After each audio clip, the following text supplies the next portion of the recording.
Hi everyone, welcome back to my channel run classes for you में।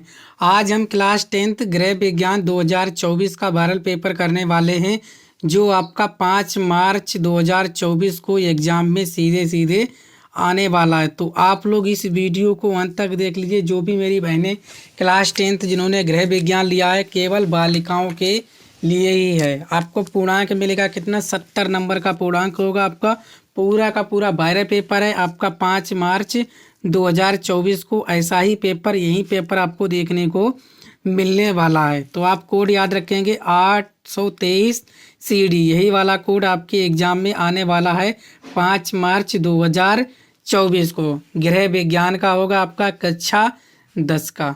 ठीक है, ये वाला आप याद रखेंगे। मुद्रित पृष्ठों की संख्या आपकी 11 होगी। समय मिलेगा आपको 3 घंटा 15 मिनट का आपको समय मिलेगा। तो आप लोग इस वीडियो को अंत तक देख लीजिए, सभी प्रश्नों को अच्छे से देख लीजिए। फुल सोल्यूशन करने वाला हूँ मैं, पूरा का पूरा सोल्यूशन लेके आया हूँ। यही पेपर में आपके आने वाला है, 101% आपको यही एग्ज़ाम में देखने को मिलेगा। तो आप लोग अंत तक देख लीजिए, पूरा का पूरा वीडियो यही रहने वाला है आपका क्वेश्चन पेपर 5 मार्च 2024 को गृह विज्ञान का।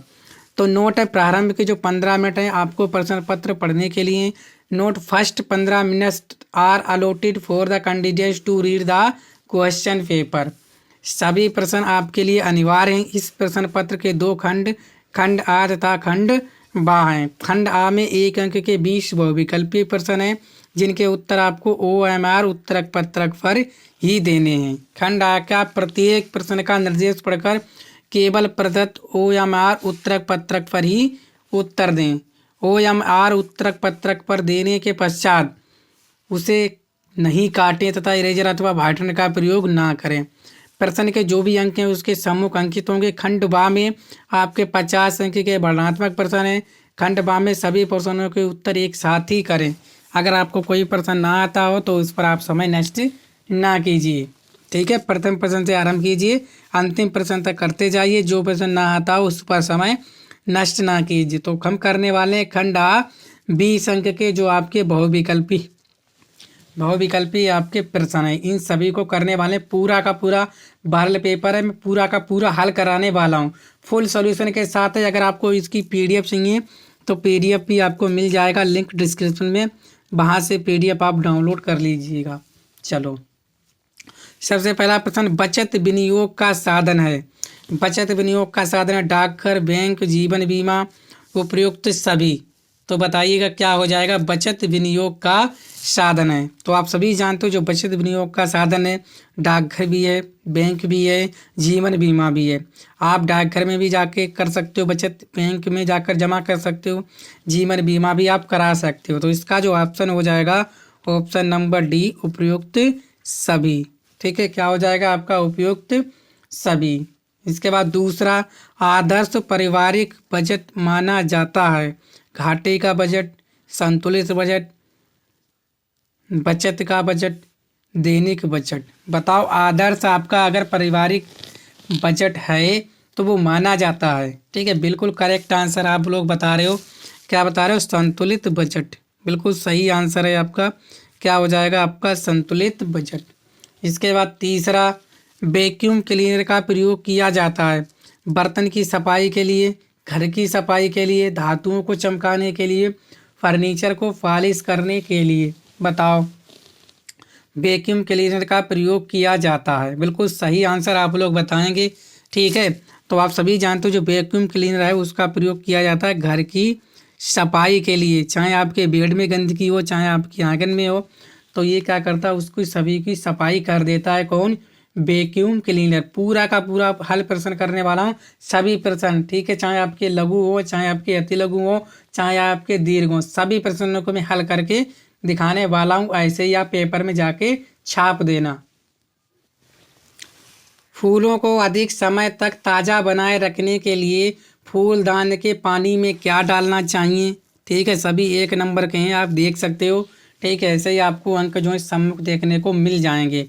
सोडा, नमक, साबुन, दूध। फूलों को अधिक समय तक ताज़ा बनाए रखने के लिए आप फूलदान के पानी में क्या डालना चाहिए? क्या डालते हो? ठीक है, सोडा डालते हो, नमक डालते हो, साबुन या दूध? बताओ सही आंसर। ठीक है, तो क्या डालते हो आप लोग, नमक डालते हो। क्या डालते हो आप लोग, नमक डाल देते हो, तभी जो है आपका जो क्या होता है, फूल जो है अधिक समय तक आपके ताज़े बने रहते हैं। ठीक है, पाँचवा, एक गिलास जूस का दाम आपका 12.50 है, यानी कि 12.5 रुपया है, तो 7 गिलास जूस का मूल्य होगा। अगर एक गिलास जूस का मूल्य ये है तो 7 गिलास का क्या होगा, तो आप गुणा कर देंगे सीधे। ठीक है, क्योंकि ये बहुविकल्पीय प्रश्न है, सीधे गुणा कर दो, जो आंसर है वो लिख दो। 7 की 0 से 0, 7 पन्ना 35 के 5, हासिल लगे 3, 7 दूनी 14, 3 17, हासिल लगा 1, 7 एकम 7 1 8। ठीक है, कितने के बाद दशमलव है, 2 के बाद, तो यहाँ पे लगा दो। कहीं पे आंसर है आपको दिख रहा है, तो बिल्कुल ऑप्शन नंबर डी आपको बिल्कुल करेक्ट आंसर है। ठीक है, क्लियर हो गया आपका। चलो छठा, कुएं के जल को शुद्ध करने के लिए क्या डालते हैं, पोटेशियम परमैंगनेट, ब्लीचिंग पाउडर, गंधक, डीटीटी पाउडर। बताओ क्या डालते हैं हम लोग कुएं के जल को शुद्ध करने के लिए। ठीक है, तो आप क्या डालते हो, तो आप सभी जानते हो, देखो क्या डालते हो, पोटेशियम परमैंगनेट डालते हो। क्या डालते हो दोस्तों, पोटेशियम परमैंगनेट डालते हो। अगर इसका फार्मूला क्या होता है, KMnO4, ब्लीचिंग पाउडर का CaOCl2। ठीक है, गंधक होता है आपका यस। क्लियर हो गया आपको, ठीक है ना। चलो इसके बाद सातवां, वायु द्वारा फैलने वाला रोग है, हैजा, प्लेग, चेचक, रिकेट्स। तो वायु द्वारा फैलने वाला रोग आपको बताना है क्या है। ठीक है, तो आप सभी जानते हो जो वायु द्वारा रोग फैलता है वो है आपका चेचक। Option number C correct answer है आपका, चेचक। आठवां, पर्यावरण दिवस किस दिन मनाया जाता है। बताओ पर्यावरण दिवस किस दिन मनाया जाता है। तो आप सभी जानते हो 1 जून, 5 जून, 12 जून, 18 जून। तो आप सभी जानते हो जो पर्यावरण दिवस है वो किस दिन मनाया जाता है, वो मनाया जाता है आपका 5 जून। कब मनाया जाता है दोस्तों, 5 जून को मनाया जाता है। इसके बाद 9, वायुमंडल में यहाँ पे आपको क्या आएगा, भूभरना के निर्माण को ग्रीन हाउस के रूप में जाना जाता है, जो वर्तमान ग्लोबल वार्मिंग के लिए प्रमुख रूप से उत्तरदायी है। Chlorine, sulphur dioxide, fluorine, carbon dioxide. बताओ क्या हो जाएगा, वायुमंडल के निर्माण में ग्रीन हाउस के रूप में जाना जाता है, जो वर्तमान ग्लोबल वार्मिंग के लिए प्रमुख रूप से उत्तरदायी है। ठीक है, तो क्या है आपका कार्बन डाइऑक्साइड। क्या है आपका, कार्बन डाइऑक्साइड, जिसे कहते हो CO2। ठीक है, यहीं पे आपका आ जाएगा CO2। क्लियर हुआ। इसके बाद क्षय रोग किस जीवाणु से फैलता है, बेसिलस, वायरस, अमीबा, क्यूलेक्स। तो क्षय रोग किस जीवाणु से फैलता है, आप बताओगे बिल्कुल करेक्ट आंसर। ठीक है, जिसे आप लोग बोल देते हो TB। क्या बोलते हो क्षय रोग को, TB, ब्रैकेट में आप इसे तपेदिक। ठीक है, क्या बोल देते हो, तपेदिक। ठीक है, ये याद रखेंगे आप लोग, कभी कभी ये भी पूछ लेता है। ठीक है, तो किससे होता है, तो वो होता है आपका बेसिलस नाम का एक जीवाणु होता है, उसके द्वारा फैलता है। क्लियर। इसके बाद 11, रेडीमेड कपड़ों के निर्माण में नाप की किस विधि का प्रयोग किया जाता है, chest system, direct system, chest व डायरेक्ट सिस्टम, इनमें से कोई नहीं। ठीक है, तो रेडीमेड कपड़ों के निर्माण में नाप की किस विधि का प्रयोग किया जाता है, तो वो किया जाता है आपका चेस्ट सिस्टम। किसका प्रयोग किया जाता है, चेस्ट सिस्टम का। ठीक है, क्लियर हो गया आपका। वो सीना आपका देकर प्रयोग कर लेते हैं, 32 इंची जितना भी सीना हो उस हिसाब से कर लेते हैं। 12वां, हल्दी के दाग छुड़ाने की विधि है, ग्लिसरीन द्वारा, नमक द्वारा, डिटर्जेंट द्वारा, इनमें से कोई नहीं। तो हल्दी के दाग छुड़ाने की विधि क्या है, तो ये आपको बतानी है। ठीक है, तो आप सभी जानते हो। ठीक है, हल्दी के दाग किसके द्वारा छुटाते हो, देखो हल्दी के दाग ना तो आप ग्लिसरीन द्वारा छुटाते हो, ना नमक के द्वारा, ना डिटर्जेंट पाउडर के द्वारा। तो इसका ऑप्शन हो जाएगा इनमें से सभी। बिल्कुल सही सही पढ़ के आंसर करना, क्योंकि आपका गलत भी हो सकता है, क्योंकि हमें 20 MCQs हैं और 20 ही अंक प्राप्त करने हैं, तभी बोर्ड एग्जाम में हम लोग 90+ से ऊपर अंक ला सकते हैं। ठीक है ना, क्लियर हो गया। चलो नेक्स्ट 13, रसोई घर के निकट नहीं होना चाहिए। शौचालय, शयन कक्ष, बच्चों का कमरा, भोजन कक्ष।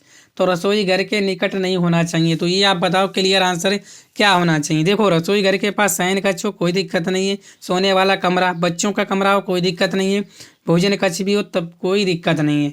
मतलब क्या नहीं होना चाहिए आपका, शौचालय नहीं होना चाहिए। ठीक है, क्या नहीं होना चाहिए आपका, शौचालय नहीं होना चाहिए रसोई घर के पास।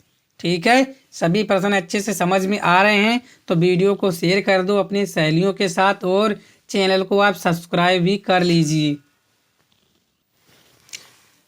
14वां, भोजन पकाने की सर्वोत्तम विधि है उबालना, फूलना, तलना या बेकिंग। बताओ भोजन पकाने की सर्वोत्तम विधि क्या होनी चाहिए। बताओ, बिल्कुल करेक्ट आंसर आप लोग बताओगे ना। ठीक है, अगर आप थोड़ा बहुत भी खाना उना बनाते हो तब। ठीक है, तो क्या होना चाहिए, भोजन पकाने की सर्वोत्तम विधि है वो है आपकी उबालने की। किसकी है, उबालने वाली। ठीक है, चलो क्लियर हो गया।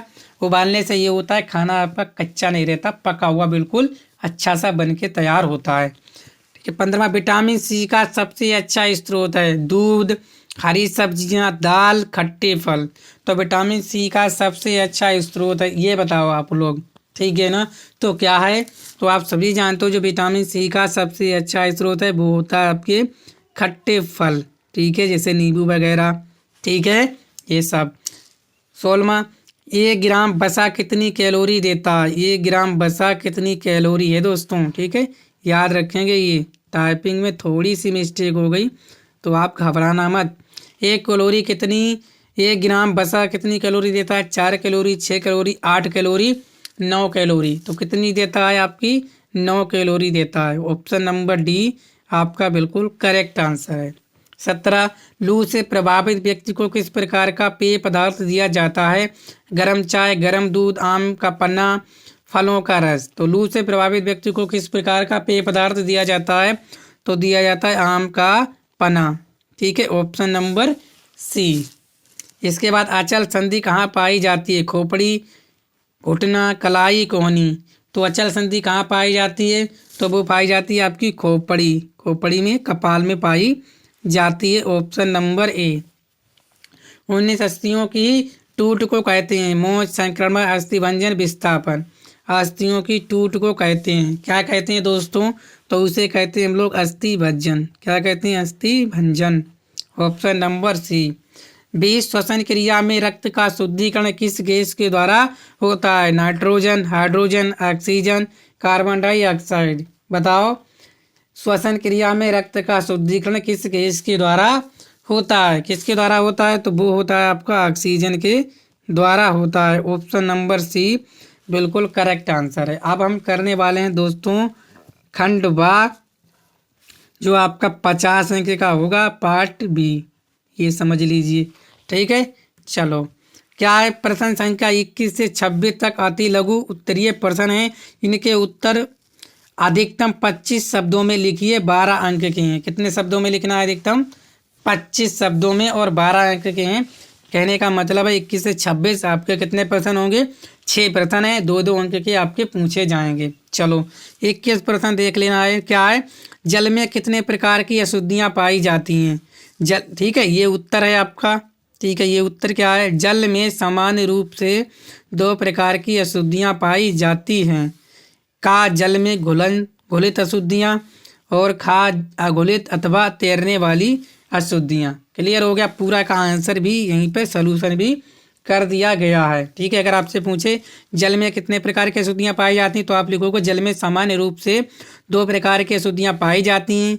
एक जल में घुलित अशुद्धियाँ और खा अघुलित अथवा तैरने वाली अशुद्धियाँ। बिल्कुल करेक्ट आंसर हो गया, 2 अंक आपके पक्के। इसके बाद बजट के प्रमुख मद कौन कौन से हैं। बजट के प्रमुख मद हैं भोजन, वस्त्र, आवास, शिक्षा, स्वास्थ्य, मनोरंजन तथा बचत। बस ये लिख देना, आपका आंसर बिल्कुल सही हो जाएगा। ठीक है, प्रश्न पूछे बजट के प्रमुख मद कौन कौन से हैं, तो बजट के प्रमुख मद हैं भोजन, वस्त्र, आवास, शिक्षा, स्वास्थ्य, मनोरंजन तथा बचत। पूरा आंसर हो गया। ऐसे ही आप पेपर में लिख देना, पूरा PDF भी आपको मिल जाएगा। बिल्कुल टेंशन नहीं लेनी है, क्योंकि रन क्लासेस फॉर यू आपके साथ है। वीडियो को दोस्तों में ज़रूर शेयर करें, ठीक है। बहुत बेहतरीन लाजवाब तैयारी हो रही है 90+ एबव अंकों के लिए आपकी, ठीक है। 22%, ठीक है, 22 हो गए आपके। 23% देखो, बैंक की चेक बुक तथा पासबुक में क्या अंतर है। मोस्ट इम्पोर्टेंट क्वेश्चन है, ये सब एग्जाम में आपके आते हैं। बैंक की चेक बुक तथा पासबुक में क्या अंतर है। देखो, बैंक द्वारा दी जाने वाली चेक बुक प्रपत्रों की पुस्तिका होती है। चेक द्वारा बैंक से क्या होता है, धन निकाला जाता है, ठीक है। इसके भिन्न बैंक द्वारा दी जाने वाली पासबुक, ये पासबुक एक विवरण पुस्तिका होती है जिससे खाताधारी तथा उसके खातों का विवरण अंकित रहता है। समझ में आ गया। चेक क्या होती है, चेक जो होती है बैंक द्वारा दी जाने वाली चेक बुक एक पुस्तिका होती है, प्रपत्रों की क्या होती है, पुस्तिका होती है। चेक द्वारा क्या किया जाता है, बैंक से आपका धन निकाला जाता है। इसके अतिरिक्त आपकी पासबुक क्या होती है, पासबुक एक विवरण पुस्तिका होती है जिससे खाताधारी तथा उसके खातों का विवरण अंकित होता है, ठीक है। पासबुक मतलब आप जानते ही हो, जैसे आपने वजीफा का फॉर्म भरा होगा तब आप पासबुक की फोटो कॉपी लगाते हो, वही आपकी पासबुक होती है। चेक बुक क्या होती है, चेक बुक से आप किसी भी धनराशि को भर सकते हो और बैंक में जाकर आसानी से निकाल सकते हो, ठीक है। ये होती है आपकी क्या, चेक बुक। पासबुक आपकी पासबुक होती है जिसमें आपका अकाउंट नंबर, IFSC कोड, मतलब पूरी बैंक का विवरण जो है अंकित रहता है। क्लियर हो गया। 24, घर की सज्जा में फूलों का क्या महत्व है। घर की सज्जा में फूलों का क्या महत्व है, ठीक है। ये 2 अंक का प्रश्न है लेकिन एग्जाम में आता है। क्या है, देखो, फूल गृह सज्जा में वृद्धि करते हैं, वातावरण को आकर्षक एवं उत्साहवर्धक बनाते हैं तथा आनंद प्रदान करते हैं। क्लियर हो गया। फूल क्या करते हैं, गृह सज्जा में वृद्धि करते हैं, है कि नहीं। गृह सज्जा को और भी आकर्षित और आनंदित भी कर देती हैं अगर आप घर में फूलों का प्रयोग करते हो, ठीक है, तथा आनंद प्रदान करते हैं। और यह भी लगता है कि कितना अच्छा लगता है। जैसे आपके शादी ब्याह हो तो उसमें फूलों का प्रयोग हो जाए तो रौनक अलग ही देखने को मिल जाती है, क्योंकि बगैर फूलों का कोई भी फंक्शन आधा अधूरा होता है, होता नहीं होता दोस्तों। चाहे आपका जन्मदिन हो, चाहे आपका शादी हो, चाहे आपकी सालगिरह, मतलब कोई भी हो, तो बगैर फूलों के कोई भी कार्यक्रम अशोभनीय होता है। अगर आप वहाँ पे फूलों का प्रयोग कर दो तब तो आनंद ही कुछ और ही अलग तरीके का होता है, ठीक है। 25, वृक्ष पर्यावरण को कैसे शुद्ध करते हैं, ठीक है। वृक्ष पर्यावरण को कैसे शुद्ध करते हैं, ठीक है। उत्तर देख लो। वृक्षारोपण पर्यावरण प्रदूषण को नियंत्रित करने में सहायक होता है। वृक्ष वातावरण से कार्बन डाइऑक्साइड ग्रहण कर लेते हैं तथा अतिरिक्त मात्रा में ऑक्सीजन विसर्जित करते हैं। इससे वायु प्रदूषण कम होता है तथा पर्यावरण शुद्ध रहता है। क्लियर हो गया आंसर आपको। वृक्षारोपण क्या करते हैं, पर्यावरण जो प्रदूषण होता है उसको नियंत्रण कर देते हैं, ठीक है ना, ठीक है। वृक्ष वातावरण से जो कार्बन डाइऑक्साइड ग्रहण करते हैं और जो ऑक्सीजन है उसको क्या करते हैं, छोड़ देते हैं, जो हमारे लिए आवश्यक होती है, क्योंकि हम ऑक्सीजन लेते हैं, कार्बन डाइऑक्साइड छोड़ते हैं। लेकिन पेड़ पौधे क्या करते हैं, कार्बन डाइऑक्साइड ग्रहण करते हैं और ऑक्सीजन छोड़ देते हैं, ठीक है। इससे क्या होता है, आपका वायु प्रदूषण कम होता है तथा पर्यावरण क्या रहता है, आपका शुद्ध रहता है। क्लियर हो गया आपका आंसर, बिल्कुल करेक्ट आंसर है आपका। 26, वस्त्रों पर इस्त्री करना क्यों आवश्यक है। आप वस्त्रों पर इस्त्री का मतलब प्रेस क्यों करते हो वस्त्रों पे, ठीक है। वस्त्रों पर आप प्रेस करते हो, वो क्यों करते हो, ये आपको बताना है, ठीक है। समझो, ध्यान से समझना। वस्त्रों की सिलवटों को निकालने के लिए, ठीक है, अगर आप वस्त्र जो है आपके कहीं दब जाए या बोरा में बंद करके रख दो, ठीक है, तो क्या होती है, उस पर सिलवटें पड़ जाती हैं। उन सिलवटों को निकालने के लिए हम लोग वस्त्रों पर क्या करते हैं, इस्त्री करते हैं। क्रीज बनाने तथा चमक लाने पर उन पर इस्त्री करना आवश्यक है। और क्या करते हैं हम लोग, चमक भी लाने का काम करते हैं, इसीलिए इस्त्री जो है हम लोग करना आवश्यक होता है, किस पर, वस्त्रों पर, ठीक है। क्लियर हुआ। इसके बाद निर्देश, प्रश्न 27 से 31 तक लघु उत्तरीय प्रश्न है। इनके उत्तर अधिकतम 50 शब्दों के अंतर्गत लिखिए। कितने शब्द हैं आप, 50, और अति लघु कितने थे आपके, 25। चलो 27 प्रश्न देख लो, ठीक है। कितने अंक का है आपका, 4 अंक का है, ठीक है। देखो सारे के सारे पूरा का पूरा पेपर में सोल्यूशन करके लाया हूँ। बस आप लोग एक ही काम कर सकते हो, वीडियो को लाइक कर दो और चैनल को सब्सक्राइब भी कर लीजिए, ठीक है। चलो, सब्जियों का सूप बनाने की विधि लिखिए। सब्जियों का आप सूप बनाने की एक विधि लिखना। 4 अंक का आपके एग्जाम में आएगा। क्या है? अथवा में आप ये कर सकते हो, हड्डी की टूट एवं मोच में अंतर स्पष्ट कीजिए। ठीक है, या तो आप ये कर दो सब्जियों का सूप बनाने की विधि, या आप ये कर दो हड्डी की टूट एवं मोच में अंतर स्पष्ट कीजिए। क्या है? देखो ध्यान से देखना, हम करने वाले हैं ये सब्जियों का सूप बनाने की विधि। सभी मौसमी सब्जियों से सूप बनाया जा सकता है, यानी कि जितनी भी आपकी सब्जियां हैं मौसमी, उनसे क्या कर सकते हैं हम लोग, सूप बना सकते हैं। सूप नहीं पिया है, सूप पी के देखना, बना के देखना, एकदम लाजवाब और मस्त खाने में लगता है। ठीक है, सब्जियों को अच्छी तरह से धोकर छोटे छोटे टुकड़ों में काट लें। ठीक है, तथा भगोने या कुकर में थोड़ा पानी डालकर उबाल लें। सब्जियों को अच्छी तरह से गल जाने पर नीचे उतार लें। ठीक है, भगोना लेना, उसमें क्या करना, छोटे छोटे टुकड़े करके सब्जियों के भगोने में डाल देना और थोड़ा सा पानी डाल देना हल्का सा। इससे अच्छी तरह गल जाने पर क्या करें, भगोने को उतार लें। साफ कपड़े या छन्नी में छानकर पानी अलग कर लें। इस सूप में नमक, काली मिर्च तथा नींबू नींबू ठीक है, नींबू छोड़कर नहीं होगा। ठीक है, क्या होगा, जोड़कर या निचोड़कर रोगी को दिया जाता है। ठीक है, नींबू जोड़कर या डालकर लिख दो, नींबू डालकर। ठीक है, कोई दिक्कत नहीं है, नींबू डालकर रोगी को दिया जा सकता है। इस विधि से अलग अलग सब्जियां जैसे टमाटर, गाजर का सूप भी तैयार किया जा सकता है। टमाटर के सूप में थोड़ी सी चीनी भी डाली जा सकती है। क्लियर हो गया आपको? ठीक है ना, कैसे आप सूप बनाएंगे ऐसे करके आप एग्जाम में लिख देना, पूरे 4 में से 4 अंक मिल जाएंगे। ठीक है, 28 मानव शरीर में श्वसन क्रिया का क्या महत्व है, अथवा गर्म सेंक पर टिप्पणी लिखिए। या तो आप ये कर दो मानव शरीर में श्वसन क्रिया का महत्व, अथवा में गर्म सेंक पर टिप्पणी। देखो दोस्तों, जो इसका मैं आंसर दे रहा हूँ उसको आंसर को आप अच्छे से तैयार कर लेना, और जो अथवा वाले उसको भी एक नज़र देख लेना कि पता नहीं आपका एग्जाम में यही आ जाए। ठीक है ना, तो सभी प्रश्नों को अच्छे से तैयार कर लेना। चलो अब हम करने वाले श्वसन क्रिया। श्वसन क्रिया क्या है? श्वसन क्रिया शरीर को जीवित रखने के लिए सर्वाधिक महत्वपूर्ण आवश्यक क्रिया है। ठीक है ना, चलिए श्वसन क्रिया का महत्व या उपयोगिता निम्नलिखित है।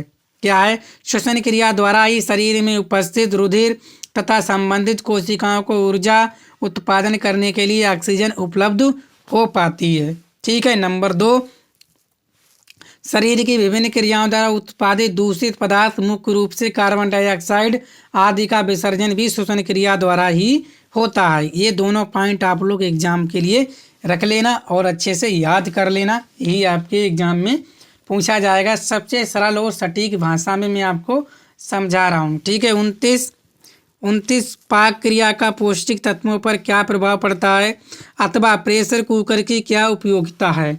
मुझे लगता है आप लोग प्रेशर कुकर के बारे में अच्छे से लिख दोगे, इसीलिए मैं आपके लिए यही लेकर आया हूँ प्रेशर कुकर वाला। ठीक है, कैसे? प्रेशर कुकर पाक क्रिया के लिए प्रयुक्त होने वाला एक उपयोगी उपकरण है। इसमें खाद्य सामग्री को भाप के दबाव को बढ़ाकर ताप द्वारा पकाया जाता है। ये बंद पतीले के आकार का होता है। इसमें भोज्य पदार्थ शीघ्र गल जाते हैं तथा पोषक तत्व नष्ट होने से बच जाते हैं। प्रेशर कुकर में पकाए गए दाल, चावल, सब्जी आदि की स्वाभाविक सुगंध एवं स्वाद बने रहते हैं। इसके प्रयोग से समय तक श्रम दोनों की बचत होती है। इसके प्रयोग से किसकी? समय तथा श्रम दोनों की बचत होती है तथा ईंधन भी कम लगता है। इससे धन की भी बचत होती है। ठीक है, इस तरह से आप लिख देना पूरा का पूरा। ठीक है, अच्छे से लिख सकते हो, कोई दिक्कत नहीं है। चलो 30 पेचिश तथा अतिसार में क्या अंतर है, अथवा आदर्श कुआं किसे कहते हैं।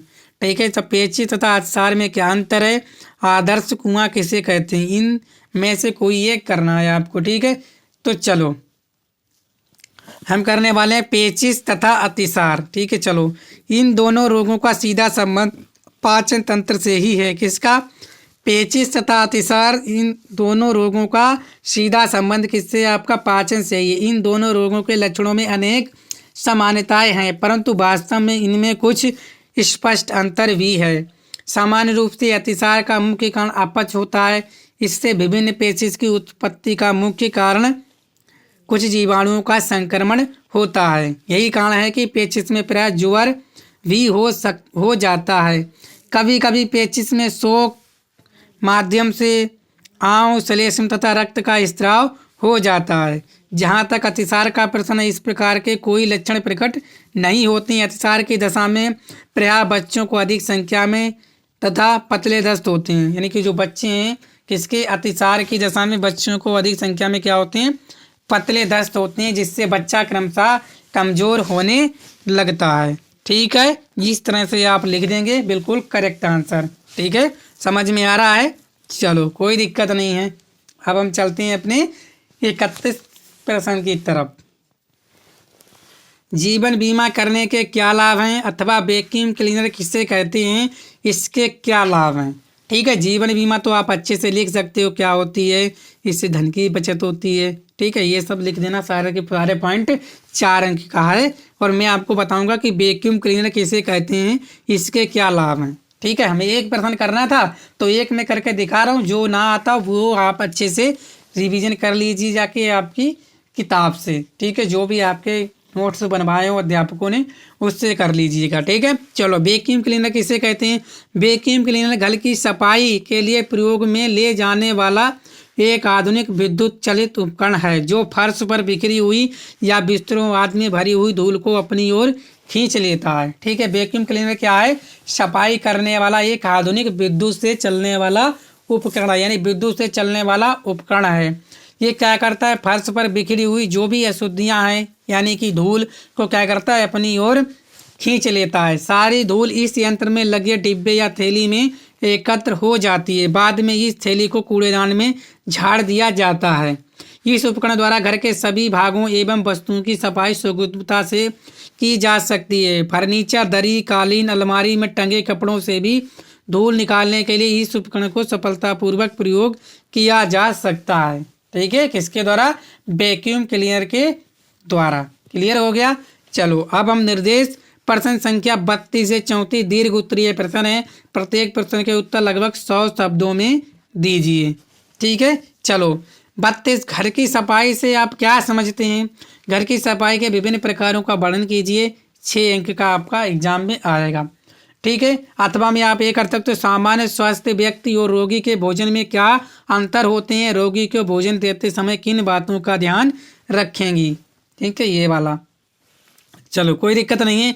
चलो, मैं करने वाला हूँ आपकी घर की सफाई से आप क्या समझती हैं। देखो, घर की सफाई से आशय घर में गंदगी का होना। ठीक है, घर की सफाई से आशय क्या है, घर में गंदगी का होना। जिस वस्तु का जहाँ नहीं होना चाहिए वहाँ उसका पाना ही गंदगी है। प्रत्येक वस्तु को अपने स्थान पर पाया जाना क्या है, स्वच्छता, यानी सफाई है। समझ में आया। घर की सफाई से आशय घर में गंदगी का होना। जिस वस्तु का जहाँ नहीं होना चाहिए वहाँ उसका पाना क्या है, गंदगी है। प्रत्येक वस्तु पर अपनी निश्चित जगह पर पाया जाना क्या है, स्वच्छता है। घर की सफाई के विभिन्न प्रकार हैं। नंबर 1, घर की दैनिक सफाई। ठीक है, घर की दैनिक सफाई के रूप में होने वाली सफाई का संक्षिप्त विवरण इस प्रकार है। ठीक है, नंबर ए, घर के सभी कमरों की सफाई। ठीक है, क्या है, हवा के साथ आने वाली धूल, जूते के साथ आने वाली गंदगी तथा बच्चों द्वारा फैलाया गया कूड़ा करकट हटाने के लिए प्रतिदिन घर के सभी कमरों में झाड़ू लगाना तथा फर्नीचर को कपड़ों से झाड़ना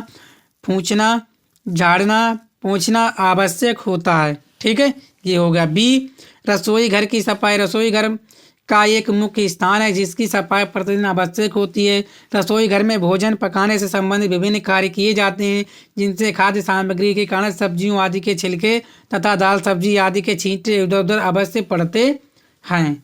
ठीक है ना, अवश्य पड़ते हैं। इन सब की सफाई न केवल प्रतिदिन बल्कि दिन में 2 बार करनी आवश्यक होती है। इसके अतिरिक्त रसोई घर की दैनिक सफाई के अंतर्गत बर्तनों की सफाई का कार्य भी आवश्यक होता है। सामान्य रूप से रसोई घर के बर्तनों की सफाई भी दिन में 2 बार की जाती है। आंगन की सफाई, घर के आंगन तथा गलियारों, मुख्य रूप से गेट के आसपास की सफाई भी प्रतिदिन की जाती है। इन स्थानों पर झाड़ू लगाई जाती है तथा आवश्यकता हो तो पानी से धोया भी जाता है। इस तरह से आप लिख दोगे। 2, घर की सफाई समाई, फिर घर की मासिक सफाई, फिर घर की वार्षिक सफाई भी होती है।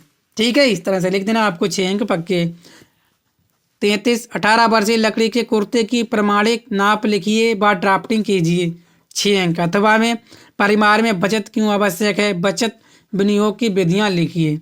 34 ये कर सकते हो, घर पर की गई वस्तुओं की सिलाई के लाभ लिखिए। यह किस प्रकार लघु उद्योग में सहायक हुई है, 6 अंक का। ठीक है, तो उम्मीद करता हूँ आप लोग पूरा का पूरा वीडियो अच्छे से समझ लिया होगा।